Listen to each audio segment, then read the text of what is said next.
Namaste, viewers. Today we are here for another episode on history. We're going to discuss the what's known as the Aryan invasion theory, and we're also going to discuss a little bit about the Indo-European homeland, like or what's known as Proto-Indo-European homeland. You know. First of all, at the very start, let me give you my own position on this. I don't believe in the Aryan invasion theory in the context of India. Like, there is a lot of evidence now based on genetics which shows that there has been uh, some replacement of paternal lineages in today's Europe based on a lot of ancient DNA collected from Europe from different periods of time and also from Central Asia, which shows that some lineages, especially haplogroup R1A in the east of Europe and haplogroup R1B in the west of Europe, have probably entered Europe ever since the Bronze Age in large numbers. Like before that, when we look at the ancient DNA record of Europe, there appears to be a bit more diversity compared to the current day. Like as of today, like the vast majority of European males in the east are R1A, whereas in the west of Europe it's they're R1B. When we look at India, like we have a few challenges to establish or corroborate a theory of a similar nature. We know that there has been this Aryan invasion theory about India, at least since the British era. But the challenges that are faced in establishing that, number one, lack of ancient DNA from a lot of different regions of India. To really establish this theory, we require very good DNA coverage across many different time depths in the Ganga Valley, which is very dense region population wise even today, and we have reasons to believe that even historically it might have been quite densely populated. We need a lot of ancient DNA from different time depths from Haryana Punjab region, another densely populated area today as well as historically. We need a lot of ancient DNA from different time depths, at least from central India, what is Madhya Pradesh as of today, to establish anything close to what's becoming clear about Europe. Because at till the time we don't establish that the current lineages of India weren't present even say in the Iron Age or before that in the Bronze Age, or they were not present say in the Neolithic. Yeah, because we must, in order to establish the validity of say the Aryan invasion theory in India, we must establish that in the Neolithic uh, the paternal lineages in India were very different compared to what they are today. But since ancient DNA from a lot of different parts of India is missing, it's hard to establish it as of today. Then we have several questions that arise, in a challenge to this Aryan invasion theory. Number one, um, in India as of today, there is no paternal lineage in terms of the paternal genetics, Y chromosome lineage.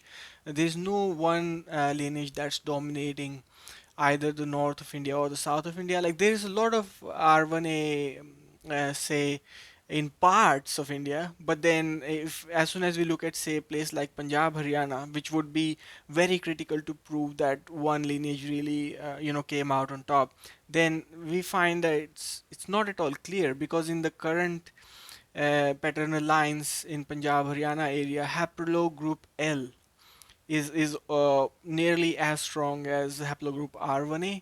R1A, yeah, it is a lineage present, across the length and breadth of India mostly. It's also a lineage present, all across say, Central Asia, Russia, and Eastern Europe. So this is often the bone of contention. Like this is what many Kurganists or those who would like to prove an Aryan invasion into India like to claim that this is a lineage that came from outside into India. But there is a lot of work. There has been a lot of work done on R1A. Um, using some of the older approaches like using STR, short tandem repeat diversity of R1A. Around 2006, some sort of consensus was already emerging that R1A in India was really old. Like the diversity, the short tandem repeat diversity showed the age to be higher in India than either in say Afghanistan or Central Asia or other parts of Eurasia. So that sort of a picture was emerging. But since then, the paradigm has changed a little, and geneticists have now started saying that STR diversity is often dictated by the effective population size. So if India, India being a very dense nation, like nation with a lot of population, if it had a historically higher population than other parts of the world, it would be expected that Indian populations would show higher STR diversity in shared lineages.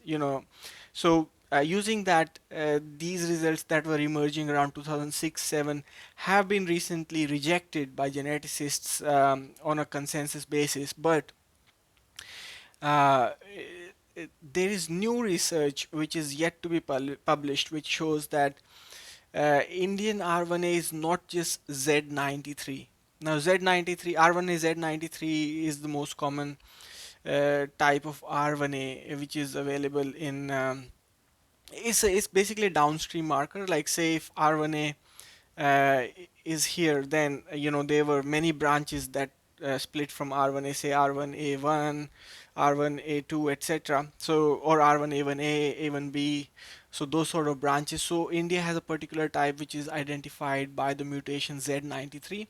Europe mostly has a different branch, and now so Z93, since India mostly seems to have R1A Z93, now recently geneticists have claimed that R1A Z93 might have entered India from the steppe region or Central Asia, because once again, the lack of ancient DNA from India is playing a big role in this, because in the steppes they are able to find R1A Z93 at a pretty early date, and whereas from India we don't yet have a lot of ancient R1A samples to really comment on whether this was present in India or not.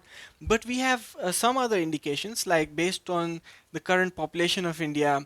Dr. Gyaneshwar Chaube from Banaras Hindu University has done a lot of work on this. He's tabulated a lot of results, and those results show that India doesn't just have R1A Z93, but it has some predecessor, upstream markers as well in some of the current populations. So using those, we can argue that Z93 in India has developed indigenously rather than come in from elsewhere in the world. So this is just some technical genetic stuff, and probably I'm not the best person to really explain this in a lot of detail, because as I said some time ago, Professor Gyaneshwar Chaube, he probably the best person, or Neeraj Rai, somebody like Neeraj Rai, because they have done a lot of this testing across different Indian populations, so they can probably speak better to this. But I am now going to bring up a few other points which show that we've had a lot of migrations from India uh, in the last say 10,000 years, and in order to really prove that say either pi, the proto-indo-european language, or say some of these say genetics which people are claiming that might have come from outside, to really prove this type of an argument, you need to somehow explain the few things that I am now going to bring up. So the number one is this study by Verdugo et al. So Verdugo et al. They saw in the Near East, like they were looking at all the archaeological record, especially of cattle breeds, and they saw that around 4,000 years before today, that is around, they actually dated it to around 2200 BC. So they saw that around 4,200 years before today, there was a massive turnover event in the Near East. So they saw that suddenly a Bos Taurus, like the flat back cattle, was replaced in a huge like sweep by Bos Indicus, like the humped cattle. So this came through very clearly in the archaeological record. Verdugo et al. They used genetics to establish that this is an event. Probably they even dated the archaeological remains, and they came up with this idea that around 4,200 years before today there was this turnover event. Now we also know that around the same time the Mitanni people, like they were an Indo-Aryan speaking people, they also appear in the in the same area. Like their presence in that Near East area is established through very famous treaty that took place between Hittite and Mitanni people, and some of the gods invoked uh, in that treaty were of an Indo-Aryan nature. Um, so this is not a coincidence that the Mitanni are coming through in that area after the 2200 BC cattle turnover event, in which the Bos Indicus has gone in a big way into that area. Um, we also have some other pointers from archaeological records. There are also the bones of Asian elephant. It's called Elephas Maximus Asuras, like from Assyria. So in the Assyrian area, uh, elephant appears in the record around very close to say 2000 BC. And there is a very nice paper on this by Turkish authors who have, after examining all the evidence, who have given a very strong theory that probably these were battle elephants, war elephants who came via an overland route from Indus Valley. So Bos Indicus as well in that area, the Elephas Maximus Asurus, but from the Indus Valley in that area, and it's almost at the same time. And there is a third paper as well on horse, like recently.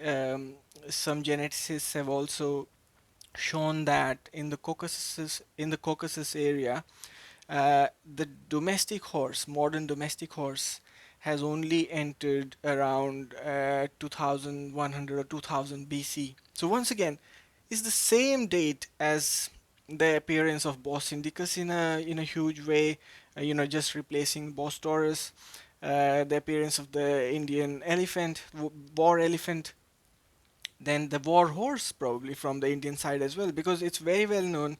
Even Mortimer Wheeler in his very old commentary on excavations in the Indus Valley has remarked that horse saddle was seen at the lowest levels in Mohenjo-daro. So definitely the horse was available in the Indus Valley civilization. The presence of the horse is also attested to in a lot of rock art across India. Uh, Recently, it has been very well catalogued by Newmayer. Newmayer has written a big book about all the different rock art, which shows the presence of horse in India since a very old date. And True Horse has also been clearly seen in Swat and in Kurukshetra in Haryana area, the Kuru area around 1500 1700 BC. It has also been, as I said, in Mohenjo-daro, lowest levels, which would be before 2200 BC. In some other parts of India, it's also been attested to at a even older time depths. And some of the rock art, like at the Bhimbetka caves in Madhya Pradesh, is even older. Like it's really old. So it's not a surprise that horse was domesticated in India at a really early date. It comes through in the whole of Vedic compositions. Like there's a lot of mention of the horse. There's a lot of importance of the horse in things like the Ashwamedh Yajna, which had to be done by kings to prove their superiority over neighboring kings in the Indian civilization. So yeah, so it doesn't surprise me that the modern domestic horse is actually entering the Caucasus region and probably also the Near East because some of the Mitanni texts they have this horse training manual, and we've seen that the Mitanni were an Indo-Aryan speaking people who entered the Near East around the same time as the cattle turnover event from the Indus Valley. So it makes sense that true horse is also gone at that time. And some of the other things that establish that this sort of a thing has happened is the proximity, genetic proximity of the Sasanian horses. Like there's some ancient DNA available from Sassanid horses. It matches closely to today's Arabian horses, like the Arab breed, and we see this east to west transfer, which is also evident in language when we see the Sanskrit Ashva, which becomes in Persian asp or to asp as well, and in Iraq it becomes asp. So this entire Ashwa, asp, asp. So this transmission has happened clearly in the old world because yeah, this Indo-Iranian and Near East, it's a continuum. It's very well known. Ancient contacts, of these civilizations are really well known. Trade contact has been there since ages, and as we've just been talking about the massive appearance of Bos indicus. And now the thing to bear in mind is that Verdugo et al. Say that it's not like Bos indicus wasn't present in that area before 2200 BC. It was present, but here around this event, they see a sudden, you know, uh, break in continuity. Like it just appears in huge numbers. Like it just went into that area in huge numbers. Um, how does this tie into human genetics? Recently, there was a paper on genetics of Middle and Near East, and it shows that there are a couple of components which are also present in current day Indian populations. So these components are Iran Neolithic, like this is based on a genome that has been extracted from an ancient sample in Ganj Dare in the north of Iran, and uh, the Middle East and Near East populations were also found to have, apart from Iran Neolithic, they were found to have EHG, Eastern hunter-gatherers. It's a population supposed to be in Siberia, hunter-gatherer population, very close to ANE, ancient North Eurasians, which is famous through the Malta boy sample, and also more recently, probably Afanasio Gora is also a bit close to this EHG or ANE, ancient North Eurasian. Um, in India, in Indian subcontinent, the Kalasha who stay in the very north of the subcontinent in Chitral, in today's Pakistan, are seen to share drift with eastern hunter-gatherers like this EHG. So in modern day North Indians, we've seen the presence of this, both of these Iran Neolithic as well as EHG, the Eastern hunter-gatherer. Why I'm bringing up this presence of these components in North India is because we are now going to tie this into the appearance of Bos indicus in Near East around 2200 BC. So, big chance that the people who were taking this, like Verdugo et al., have clearly mentioned that this was a human mediated migration, this turnover of cattle in the Near East. Big chance that the herders who were taking these cattle, not just the herders, even probably the warriors, because the Mitanni, we see the Mitanni going there and establishing a kingdom. big chance that these herders and warriors already had Iran and as well as EHG, because the same thing is now noticed in these middle and nearest populations, and it's not a coincidence that they received big inflow of Indian cattle, Indian war elephant, Indian horse as well, war horse, um, and this Indian warriors in the form of Mitanni, an Indo-Aryan speaking group, who also introduced horse training and other things in that area, as seen is in some of the texts, in some of the tablets found. Kikulai is a very famous horse trainer, who uses ek, like from directly from Indo-Aryan rather than Ev, which would have shown that he came from Iran. So we have some evidence there. Ek means one, right? So one. Um, what I was trying to say is that there's strong evidence that both of these Iran and or Iran Neolithic, the genome found in the Ganj Dareh, North Iran sample, and EHG, Eastern Hunter-Gatherer, like an ancient reference genome from Siberia.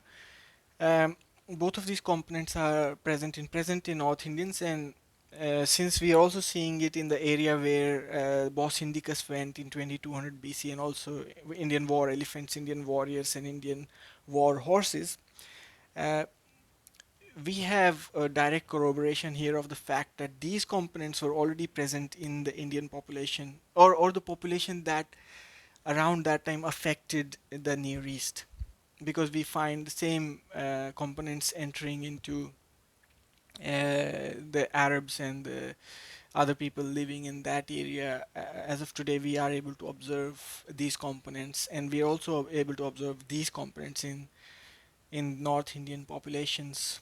So this is the first big challenge to Aryan invasion, because according to Aryan invasion, these people came in from the steppes around 1500 BC. But right here, through Verdugo et al.'s results, and it's not just Verdugo et al. Who say that it happened around 2200 BC. There has been a second study after that by Senkzuk et al., which is more recent, and Senkzuk et al. Have dated this uh, admixture in that area from 2200 to 2700 BC. They've given a range, so it could be in fact older than 2200 BC. So that means probably even the entrance of Mitanni into that area is a bit older. So it's probably around 2500 BC, as we see from Senkzuk et al.'s dates and analysis. So this is first. So this directly contradicts, the 1500 BC entrance of, say, Indo-Iranian speaking or Indo-Aryan speaking people from the steppes, like from Central Asia into India. It directly challenges that model. Like this doesn't at all marry with that model. This evidence which we have from the Near East. Second thing we're going to talk about is Schreiner et al. Schreiner published a study uh, on the. He was actually trying to investigate the ancestry of somebody in North Africa, but while doing that, he found something very interesting. He found that there had been an interaction between ancient North Indians and the ancestors of present day Europeans, as well as North Africans and Middle East.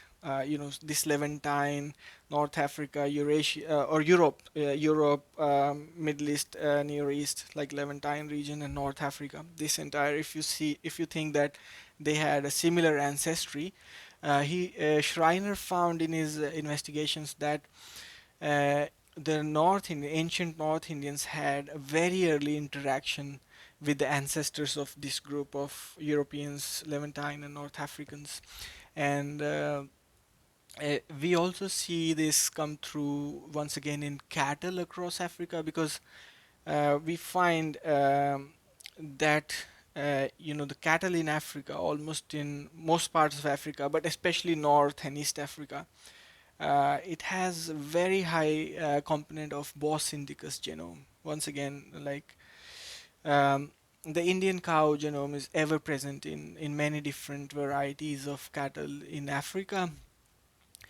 Uh, this happened at a really early date because, as Schreiner said, it was when Europeans hadn't really broken into, say, the Levantine, North and South Europe, and or East and West Europe. Like that sort of a division, it had not really happened.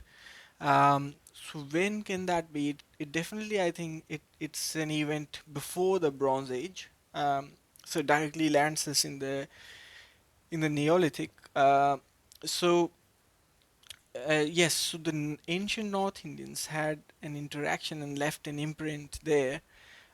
Probably that might be when Proto-Indo-European was transmitted from the Indian subcontinent into their ancestors of present-day Europeans. As a result of which, the whole of Europe, we know it speaks Indo-European. um, there could be definitely other transmissions as well. For instance, through the Silk Route, the Indian people were taking, the say goods from China and transporting it to say Europe or Africa or wherever there was demand, and they were also bringing things back from there if they had something to sell to this part of the world. So um, this sort of uh, thing is very well known to us, like this Indian presence on the Silk Route. So that's another way, like some of the Indo-European transmission could have happened into Europe. But yeah, I think the very early transmission happened through that interaction which Schreiner has seen in his modeling, where ancient North Indians interacted with the ancestors of Europeans at a really early date. And where has this happened? Once again, cattle genetics suggests that it was probably the Horn of Africa, because that's where the cattle genome is very predominantly uh, uh, Bos indicus, like the Indian cattle.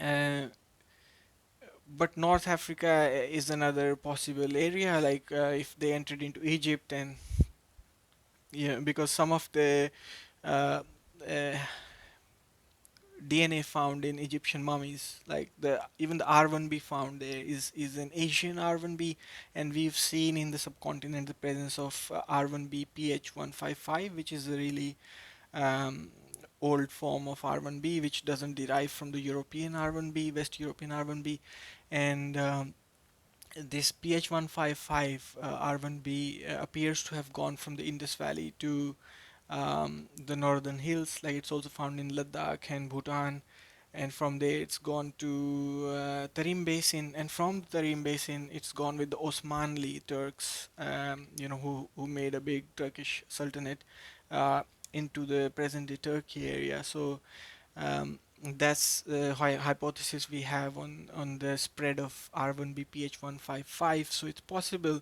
the R1b found in Egyptian mummies, the paternal line R1b there, is also highly probable to have gone from the Indo-Iranian region. We're not yet very sure it was from the R1b found in Tutankhamun, say, was from Indus Valley. It could be from Iran, because Iran also has the presence of R1b in several populations there. Like Grugni et al. Have done a very nice paper on Iranian paternal lineage diversity. So there we are able to see the presence of R1b in multiple populations of present-day Iran. So that's second possibility, where the R1b found in Egyptian mummies could have been. But why India is a strong candidate for this is the presence of maternal DNA lineage M1.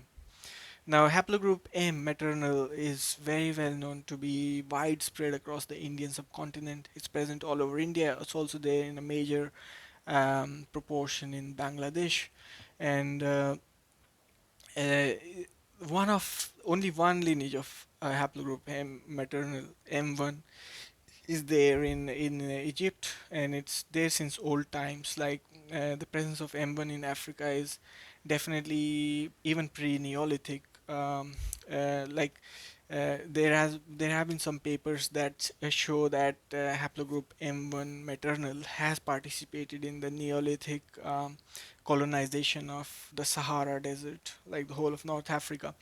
So that's why we think that this presence of an Indian influence and the movement that was captured in Schreiner's modeling, like that early interaction of North Indian ancestors with European ancestors, it has happened at a fairly early date, like definitely pre-Bronze Age, could be quite old even in the Neolithic. Like it may not be closer to the Bronze Age, but it could be older than that, as seen by the presence of maternal haplogroup M1 in Africa for a while.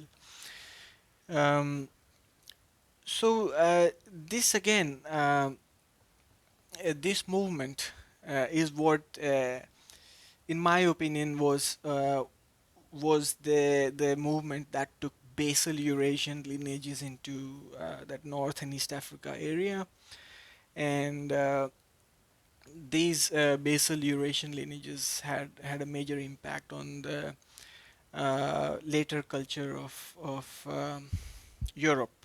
You know, so once again, if somebody really wants to prove that India had a major peopling from outside, like this Aryan invasion model, or let's say any other model people want to give, like say they want to say that India had a major peopling out of Middle East, say, there could be some alternative models, but to prove any of this, you really need to resolve the issue of the early interactions seen by Schreiner, and which seems very well to have appeared in Middle East and North Africa and East Africa rather than close to India. So that's one.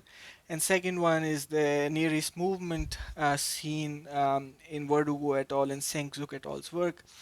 So till the time we don't resolve the effect of these movements, and we don't resolve properly, like what's the impact of these out of India migrations um, on the European genome, uh, till then, it's very hard to really convincingly say that India had either an Aryan migration, like invasion is completely ruled out, but um, even to say that India had an Aryan migration is really hard until and unless we don't resolve the effect of those two other, um, older migrations out of the Indus Valley or from India into Near East as well as Northeast Africa, that had an impact on Europe because that was an interaction with the ancestors of Europeans, common ancestors of Europeans.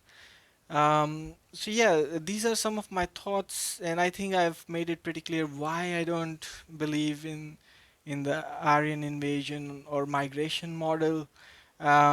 There's a lot of other things to say on this, like even if somebody wants to argue about, say, recent impact through the Kushans or the Scythians, we can even discuss that in detail because we also have evidence to suggest that Kushans were actually Indians, like very clearly. Looking at some of the documents found in Tarim Basin, looking at the craniometric analysis of some of the old skeletons found in the Tarim Basin, looking at the maternal DNA of the Shao symmetry, which is another data spot in that area. Um, Even the paternal lines actually from the Shao symmetry and maternal, both looking at everything.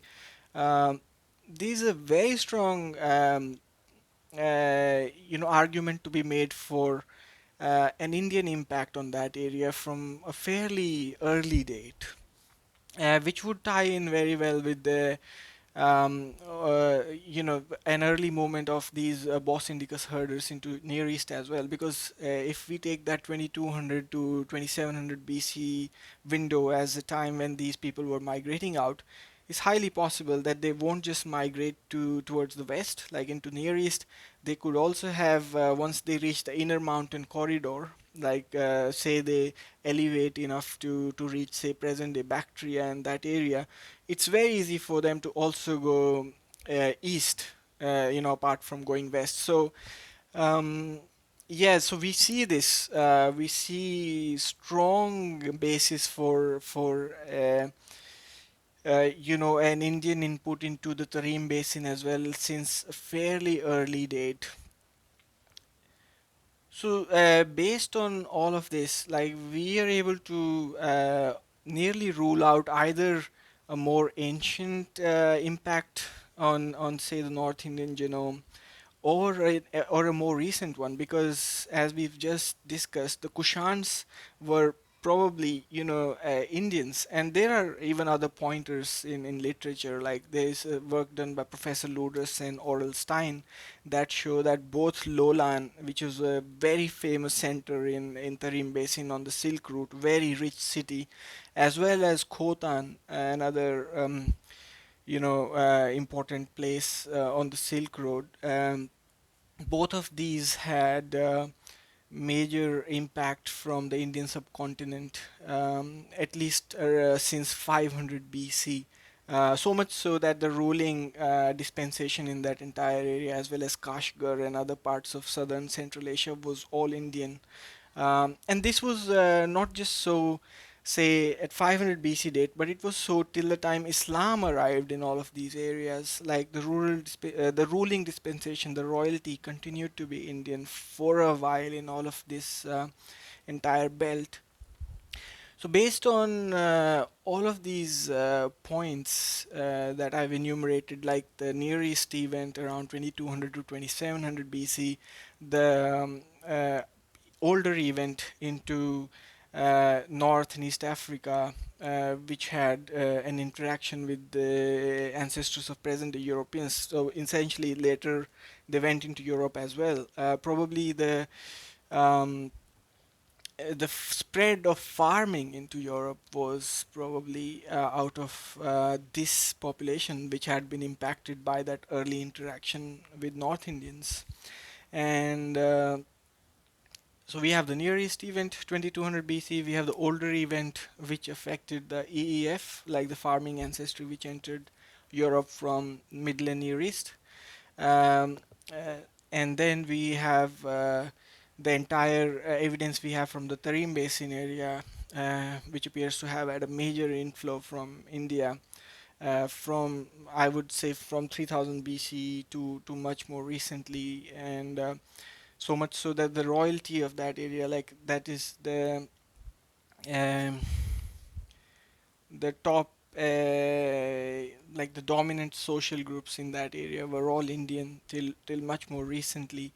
Um, Looking at all of this evidence, I have personally not been able to convince myself about the validity of any Aryan migration models into India.